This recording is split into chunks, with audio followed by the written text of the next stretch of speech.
اعوذ باللہ من الشیطان اللعین الرجیم، بسم اللہ الرحمن الرحیم۔ محترم ناظرین، السلام علیکم ورحمۃ اللہ وبرکاتہ۔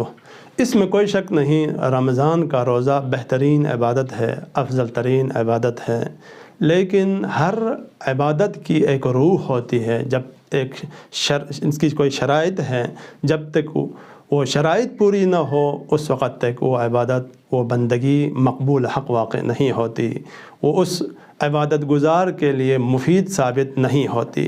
اور اسی نقطے کی طرف اشارہ کرتے ہوئے مولا امیر نہج البلاغہ میں فرماتے ہیں کہ کم من صائم لیس له من صیامه الا الجوع والظماء وکم من قائم لیس له من قیامه الا السہر والعناء۔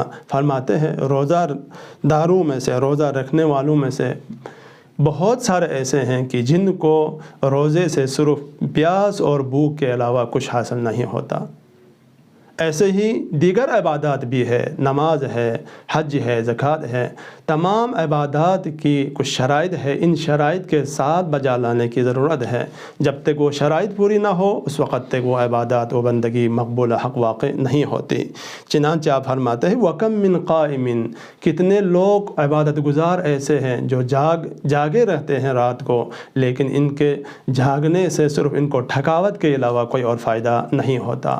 لہٰذا ہمیں اپنے روزوں کو، اپنی عبادات کو اخلاص اور خلوص نیت کے ساتھ پروردگار عالم کے خاطر بجا لانے کی ہم سب کو پروردگار عالم توفیق عطا فرمائے۔